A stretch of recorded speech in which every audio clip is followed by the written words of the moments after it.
Agora eu quero voltar a falar sobre os movimentos políticos a partir do momento em que se começam as campanhas e que também se tem os registros de candidatura, porque terminou nesse dia 15, né, a possibilidade de você ser candidato.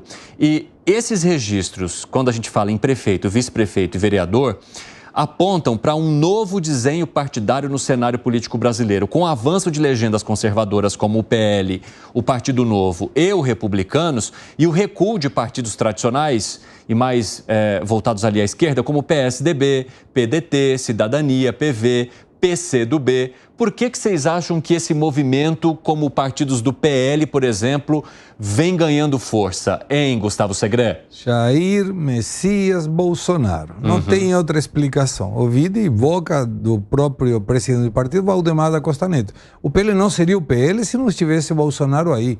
Então, para mim, esse crescimento e tração, inclusive, até o Padre Kelmon se afiliou agora no PL. Não é pejorativo, não. É uma personalidade política Sim. que estava e participou das eleições. Ficou muito conhecida depois dos debates. Não estou me referindo a isso como uma questão irônica. Não, estou falando. Até uma pessoa que estava contrária no momento das eleições se afilia ao partido PL. E tem um monte de gente querendo entrar no PL, o que mostra a força de Jair Messias Bolsonaro. Essa é a explicação. Do outro lado, talvez não tenha uma representatividade tão forte. Então, pode ser isso. Tirando a presença de Jair Bolsonaro no PL, que ajudou a engordar o partido em si, por que você avalia, Fábio Piperno, que os partidos com viés conservador, e a gente está falando também de novo, republicanos, eles ganham mais projeção nessas eleições do que os tradicionais partidos de esquerda? Aí são duas coisas importantes, né? No caso da direita, acho que ainda é um pouco precoce, Evandro, a gente colocar o Novo nesse balaio dos partidos que vão de fato crescer. Aliás, o governador Zema nem conseguiu fazer um candidato à prefeitura de BH, acabou indicando o vice, lá do Republicanos, por sinal. Mas veja, é um claro enfraquecimento do centro, como acontece no mundo todo. Os partidos de esquerda, mundo afora, eles têm ganho eleições importantes e perdido várias. Eles estão mais ou menos do mesmo tamanho que eles sempre foram. Vão ganhar de vez em quando, vão acabar perdendo outras, tanto na Europa quanto aqui na América Latina. Agora, o problema é o enfraquecimento do centro. E isso é um fenômeno que acontece na Europa e agora se reproduz aqui também. Então, quando você lembra do PSDB, que diminuiu, do MDB, né? Eventualmente o PDT, que nasceu com viés mais à esquerda, mas à medida que o tempo passa, ele vem mais para o centro.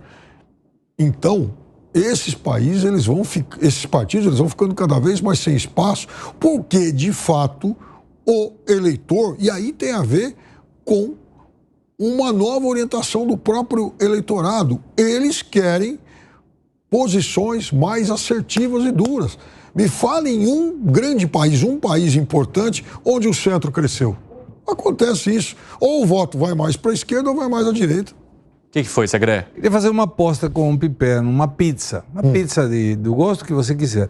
Que nas próximas eleições, o partido da esquerda também vai perder posição. O PT que está no nono vai diminuir mais. Vai dar PT para o PT. Você vai ver. Eu aceito a aposta. Eu acho que o PT pode ter um desempenho muito abaixo do que ele considera ideal, mas não vai piorar, porque o quadro para ele hoje já é muito ruim. Acho que não tem mais para onde piorar. Ele não tem nenhuma prefeitura de capital. Que leitura você faz desses movimentos, Zé? Pois é, eu gostei da aposta de comer a pizza lá na Dice. Eu gosto muito da comidinha da Dice. A gente vai lá. A gente faz o happy hour lá. Olha só, nesse momento há um novo propósito, há uma nova estratégia de campanha e de eleição, né? Houve mudanças na lei eleitoral, que eu achei muito importante, na proibição das coligações proporcionais. Antes era um ajuntamento de partidos políticos para eleger deputados e apresentavam candidatos. Quanto mais candidatos, mais votos. Se você fizesse um candidato que tivesse 10 votos, esse candidato ia pedir votos para ele, mas, na verdade, estava elegendo lá em cima, né? Então, era assim. Com o fim das coligações partidárias, os partidos têm que se virar. E os candidatos são adversários dos próprios candidatos, né? Então, mudou a estratégia. Por outro lado, o partido tem que dar dinheiro para a campanha. A campanha, hoje, o financiamento de campanha é público. É outro assunto que ninguém discutiu. Nunca houve no Congresso Nacional um debate. A partir de hoje, a campanha eleitoral será bancada com dinheiro público, dinheiro do imposto. E virou dinheiro público. O Brasil se transformou num passo de mágica em financiamento público de campanha eleitoral, que a esquerda vinha querendo há muito tempo, conseguiu não sei como. Foi uma mágica, eu não estou sendo irônico, foi realmente assim. Foi quando o Supremo proibiu a doação de empresas para a campanha eleitoral e para partidos. Então, essa é a estratégia. Lançar hoje muitos candidatos não interessa, principalmente para partido que não tem dinheiro, que aí vai dividir o dinheiro com mais pessoas. Então, é mesmo o pleito onde se tem o menor número de candidatos. Isto é um ponto. Por outro lado, os partidos que não têm chance de fazer vereadores, que é o caso, nem lançam candidato, simplesmente apoiam o outro. Para que gastar dinheiro? Dinheiro, de novo, mudando a vida do país. Eu tenho um amigo que tem um livro, o Joaci Góes, né, que é o tratado sobre a inveja, que ele acha que o que move o mundo é a inveja. E ele mostra, na história da humanidade ali, onde a inveja interferiu. No meu caso, eu acho que o mundo, senhores, é muito movido por dinheiro. Por dinheiro. E agora às 5h47 da tarde, o pessoal da rádio vai para um rápido intervalo, daqui a pouco espero vocês. Quero fazer uma costura com isso que o Zé estava explicando e trazer em números esse argumento dele de que os partidos querem gastar menos dinheiro com tantos candidatos e por isso a gente tem 102.900 candidatos a menos do que se a gente comparar com as eleições municipais lá de 2020. E aí eu preparei aqui esse número para vocês entenderem a evolução e acompanharem as quedas e os aumentos, né, das candidaturas ao longo dos últimos anos. Lá em 2000 foram 399 mil, aí tivemos 401 mil em 2004, uma redução para 381 mil em 2008. Em 2012, esse número volta a subir, chega a 482 mil, passando para 497 mil em 2016 e atingindo um boom, digamos assim, em 2020, com 557 mil candidaturas, se a gente levar em conta prefeitos, vice e também vereadores. E aí esse número volta a cair em 2024 para 454 mil. Se a gente olhar para esses números que preparamos para essa linha do tempo, é o menor número desde 2008, quando foram 381 mil candidaturas, porque houve um aumento depois e agora volta a cair, chegando mais ou menos ali ao patamar de 2004, 2012, mais próximo dali, só que o menor número desde 2008. Você entende que é justamente por conta do dinheiro que está envolvido hoje nas campanhas e candidaturas, hein, Fábio Piperno? Perfeito, né? Hoje se briga demais por dinheiro, por fundo partidário. Então, antes, o partido lançava um candidato para marcar a posição e tal. Agora acabou esse negócio. Os partidos têm sido muito mais seletivos. Veja o que aconteceu. Essa é uma legenda, né, Piperno? Exato, mas você tem toda a razão, Zé, porque, né? Porque vamos descarregar na legenda e tal. Não, agora os partidos procuram figuras até mais conhecidas, tem influência como nunca, candidato e tal, para buscar realmente bancadas maiores, porque essas bancadas, daqui a pouco, elas se tornam, deputados estaduais, federais, e aí vai aumentar o fundo partidário. E veja, Zé, amarrando até com o que o Segré falou, o PT, por exemplo, ele não tem candidato a prefeito de São Paulo, é a primeira vez que isso acontece. E ele também não tem candidato no Rio. Nas duas principais cidades do Brasil, onde, aliás, no campo da esquerda, ele foi engolido pelo PSOL. Mas antes, até pelo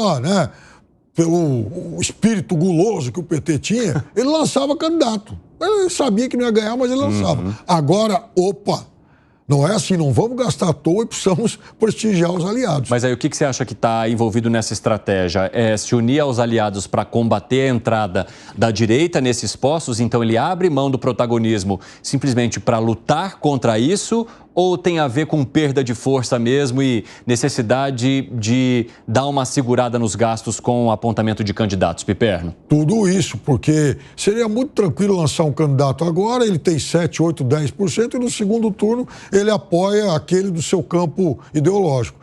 Mas por que eu vou fazer esse movimento todo e gastar dinheiro se eu já posso fazer isso de cara e com um custo muito menor? Segré, como é que você avalia essa queda no número de candidatos? Falta de candidatos competitivos. O PT, nessas duas cidades capitais, não tem candidato competitivo que pudesse enfrentar, inclusive até o Boulos. Tá certo essa questão de dividir os candidatos ou dividir os eleitores em função de candidatos, mas dificilmente alguém nessas duas capitais, talvez o Paes no Rio de Janeiro possa ganhar em primeiro turno. Então sempre serve como para trazer votos daquele que não gosta desse candidato. Eventualmente, vou dar um exemplo aqui.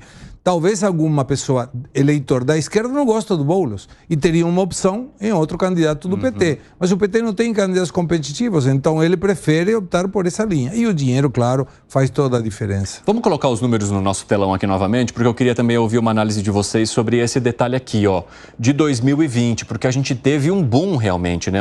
Uma alavancada no número de candidatos, 557 mil. Por que vocês acham que isso aconteceu lá em comparação com os outros anos, hein, Fábio Piperno? Eu acho que campanhas mais caras e outra coisa, né? Alguns partidos se juntaram a outros em federações partidárias, até porque, como vários partidos, principalmente no campo do centro, né, eles empacaram, eles perderam, né, muita representatividade. Então, por exemplo, é melhor para o PSDB se juntar com o Cidadania do que tentar uma carreira solo. O que você acha, Zé? Olha, eu acho que o número de candidatos vai cair, porque a atividade política está mudando, né? Está mudando em virtude da mudança da lei. Então, por exemplo, eu tenho conversado aqui com vários líderes políticos e me disse o Gilberto Kassab aí que o número de partidos vai cair ele fala ali 9 a 12. Mas há quem diga que, e o Gilberto Kassab é o cara que sabe, ele é um mestre em política. E há quem diga que vai cair muito mais. Então, menos partidos políticos, né? Também menos candidatos. Nós chegamos a 34 partidos políticos, né? Com 28 representantes do Congresso. Hoje, acho que tem 22 partidos com representação no Congresso. Isso vai cair aí a 9, 12, segundo previsão, né? E há quem diga que é menos. Não existem tantas ideologias assim no Brasil para que tantos partidos existam. Aquela fala inicial ali, o que está acontecendo, que o PL subiu?